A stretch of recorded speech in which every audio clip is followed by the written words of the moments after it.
Hi, I'm Jelena Tabakovic, your student 1326827, and this is my video journal of how I made my fire detector.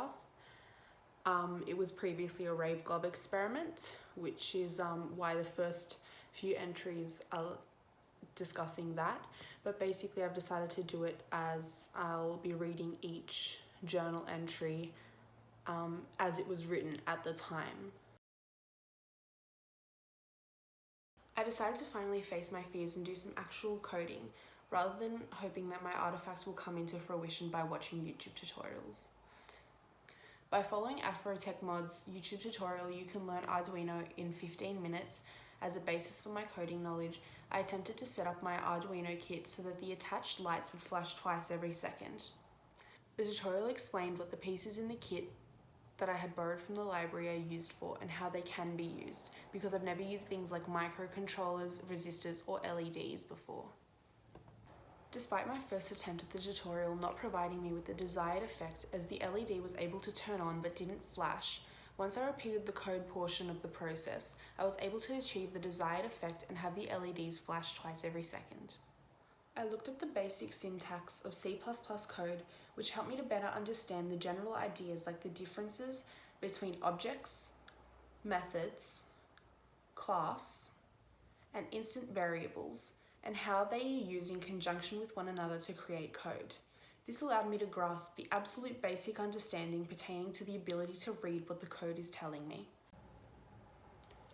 I was able to establish that the LEDs that come in the library provided Arduino kit are insufficient for this project, as they're only able to glow and flash the color of the LED. Thusly, I'll have to order a WS2812B LED strip, as the inability to change color of the LEDs will produce an eventual issue, as my aim is to have the LEDs on the gloves change color to create patterns on the fingers that correspond with the typical 4/4 beat of a hardstyle song. I found Schuller's reading interesting and surprisingly still relevant and accurate, prompting me to try to figure out how much exactly has changed between the release of the reading in 2002 and the current year. I attempted to use the ping program, successfully retrieving replies from 4 computers in a matter of seconds and feeling like a hacker from the Matrix. Though I was surprised that the program has still not been updated and there are no current versions of similar functioning softwares used as frequently as though some, like curl, exist. However, by the second activity of using tracer routes to trace the path of my packets to a chosen internet destination, which in this case was yahoo.com, I was already a little confused and unsure of what to make of the number of IP addresses popping up and how this information could be considered useful. Furthermore, I was surprised to see that the version 4.0 of the internet discussed by Schuller is still in use today.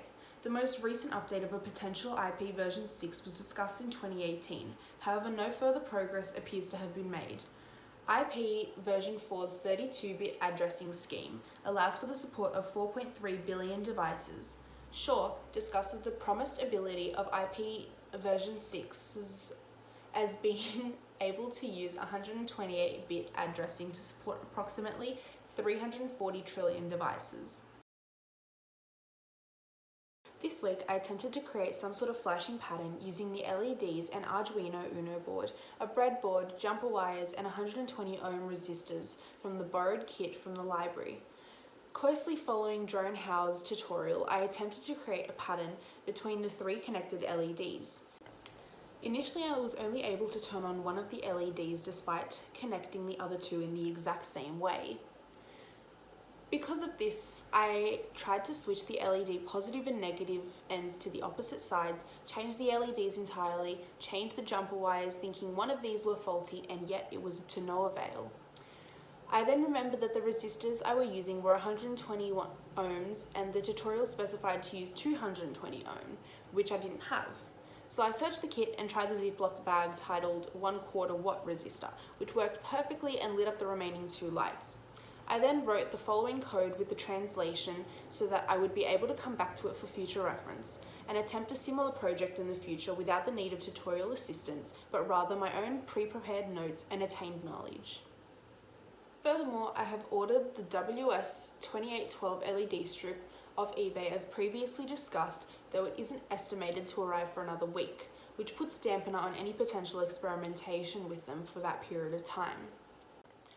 I appreciated the idea behind the lecture this week, as the whole theory encompassing the idea of media theory through the pithy slogan, "You've got to program or you'll be programmed." I found the concept interesting, as in a sense we are already programmed. People no longer have to do any of the hard work. As Kittler states, there can be no mathematically computable program a simple machine could not solve, and that was 20 years ago. The scope of technological ability is unfathomable at this point. However, the ability to program gives us some understanding and ability to control the technology that has replaced us.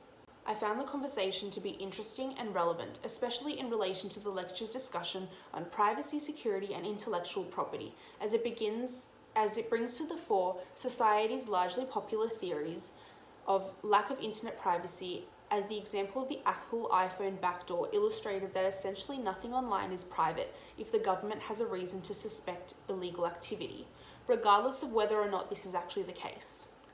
In saying this, the question of whether the government is monitoring all activity just in case and breaching the privacy of its citizens hidden beneath the guise of "if you have nothing to hide, then you shouldn't be worried," despite the obvious breach of privacy and human rights, can be seen as extremely likely if not certain, and should be raising larger concerns than it already is. I found this week's topic to be incredibly thought-provoking, as it challenged my own views and depicted a real issue that currently has no real and satisfying solution. I generally don't buy into the idea that women are paid less based on their sex, as the general statistic of women earning 70 cents to a man's dollar has been debunked, as the statistic encompasses all work regardless of the fact that women are just more likely to choose a lower paying job. However, in the lecture, it was brought to my attention that in 2019, the pay gap was 14%, where a full-time male employee would be earning $1,726, a woman in the exact same job would be making $1,448. Questioning why this was, Francesco proposed the idea of negotiation. He claimed that due to pay negotiations occurring behind closed doors, it's easy for employers to place whatever figure they want on a candidate without them being able to cross-check or verify, especially with the taboo that currently exists about wages. Conversations with a fellow student verified this from her personal experience, as she said that she's worked in accounts for an office in which people were being paid over $10,000 more than their colleagues for reasons unbeknownst to her. And should the employer be challenged, they could chalk it up to any reasoning that they wanted. My previous notions of thought were further challenged upon the discussion of the male domination of the tech industry. I still hold the belief that those best suited for a position should be awarded it, and I previously wasn't fazed by the notion that women make up only 20% of fields like engineering. But my opinion has changed through the explanation of the 2015 Amazon AI scandal, in which machine learning was discrediting female applicants, as it had learned to vet applicants based off the resume patterns of the last 10 years, in which the industry has been primarily male-dominated. In saying this, in-class discussion about said subject proved that the ways to go about fixing lack of gender neutrality in the industry was not in the ways that UTS has done, through lowering the ATAR of the engineering course by 10 points to females.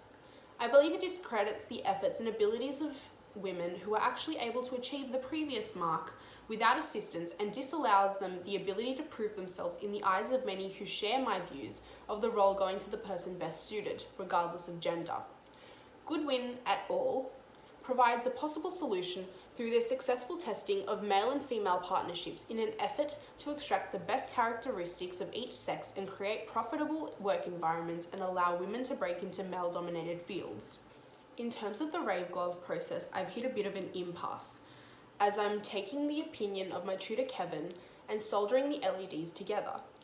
As I've never done this before or even heard of the term, I went to the soft model dab workshop to get some advice, to which I was told the process is very difficult and I need to buy a range of supplies like wires, a solder and a battery holder or two.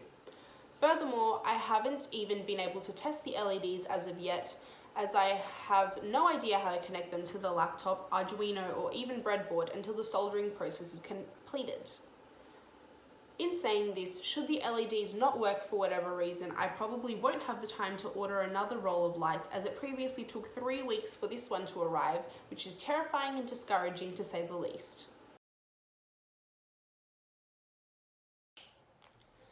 This week I've wrestled with the feasibility of my project. I'm unable to find anyone who has done the same project as me to get some bearings. Most people who have done the gloves don't use code, while other tutorials that use LED strip are too fragile or contain too many parts that can't be moved or are too big to actually fit into a glove. I've drawn multiple diagrams attempting feasibility, but I just don't understand how to transfer the data from the Arduino to the glove without issues ensuing from the millions of wires and lack of proper tools, which are too expensive to buy, and I've had no luck learning. I went back to the dab room twice, and I couldn't find the man who had previously said he would help me, and I honestly don't know where to start, even with the plethora of tutorial knowledge that I have consumed on soldering and wire connections. I'm incapable of creating the gloves without having the physical Arduino board present, and I will require 2 boards just to get both gloves done, along with a plethora of other wires, resistors, the on-off switch, and power supply. The only way I see the project being possible is if I just had the LEDs shine a single color, which would require no coding whatsoever and is not the purpose of the assignment. I've been in consistent contact with my tutor Kevin, who has attempted to assist me, but by this point the entire thing is looking extremely unlikely. Because of this, I've utilised the little time I have left to start a new project of a flame detector, as I already have all the parts included in the Arduino kit I've borrowed from the library, and it won't require ruining any equipment by soldering. I've already purchased the sensor and completed the code necessary for the most basic version of the project and sent it to Kevin for evaluation. In terms of this week's topic of data literacy, I specifically found the methodology of conveying data to others helpful and something I want to use as a guide in the future. The method steps of understanding, visualizing, communicating to yourself, analysis, and communicating again, and repeating this process to familiarize yourself with data is one that has been working in practice.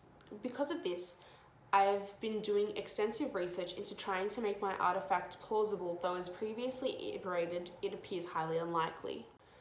Furthermore, my introduction to Wikidata has led me down an interesting rabbit hole that has already assisted me with other assignments through the key points and references I've been able to locate. Despite the website itself generally not being seen as reliable for academic information, the sources included, when inspected alone, have been detrimentally effective in academic assistance and locating academic resources. I had a look at the Information is Beautiful page, and I thought some of the imagery was quite intricate and aesthetic. This one was my favourite. I don't have much to add to the topic, but I did pick out a few other data visualizations that I thought were pretty.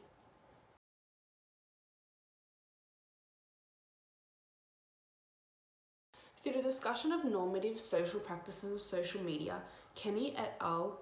Claims that these platforms should do more in an effort to regulate their users' behaviour and maintain a more clear-cut norm for those who perhaps don't understand to follow. I would disagree with this notion, as generally strictly enforced regulation changes to platforms have detrimental effects on users and communities who become alienated. We can see this in the case where Tumblr chose to ban all pornography from its platform in 2018, following a child pornography incident that had the app temporarily removed from Apple's App Store. Tumblr doubled down on this by banning all pornography and using an algorithm to enforce the law. Liao states that users tested this algorithm by posting nude-coloured photos that weren't pornographic in nature and had posts removed with no way to appeal them. The ban and the use of the algorithm that wasn't properly trained created a ripple effect which had dropped traffic to the platform by 30% over the following 2 months, from 521 million to 369 million users per month. Because of this, we are able to see the detrimental effect of regulations that have been implemented without proper care and regard for the community using the system. This week, I brought my artifact in to get some assistance with the errors I've been receiving on my Arduino when I try to run the code and I haven't been able to get answers online. Kevin suggested that I ask questions on forums I've been a regular of in recent weeks, so I posted the following question on Stack Overflow and actually received some really helpful suggestions that allowed me to resolve some of the issues I was having. Following the recommended advice, I indented my code properly, balanced out the brackets, and solved the declared serial.println property in order to allow for the code to upload without issue. My issue following this was that the sensor wasn't picking up any readings on the serial monitor and the numbers were fluctuating at seemingly random intervals. Furthermore, the LED was flashing consistently despite the sensor not picking up the flame. Rearranging parts of the code and adding further to the analog related portions of the code that I hadn't put as much work into while following the original tutorials and forums, as they often strictly use digital sensors, whereas mine has an input for both. The extra lines of code were able to properly flush out my ideas and I was able to accomplish my desired effect. So here is our setup for the flame detector. Over here we have our sensor, which basically tells us when there is a fire. Connected to the breadboard, we have our buzzer, which makes noise when there's a fire, and the LED that lights up. So if you just... that's what it does. That's connected to the Arduino Uno, which is also connected to the laptop. Here we can see the code. And then over here we have our serial monitor, which is telling us at the moment that there's no fire detected. Once the analog numbers drop below 25, it will change and tell us that there is a fire. And it will read help a fire until it stops.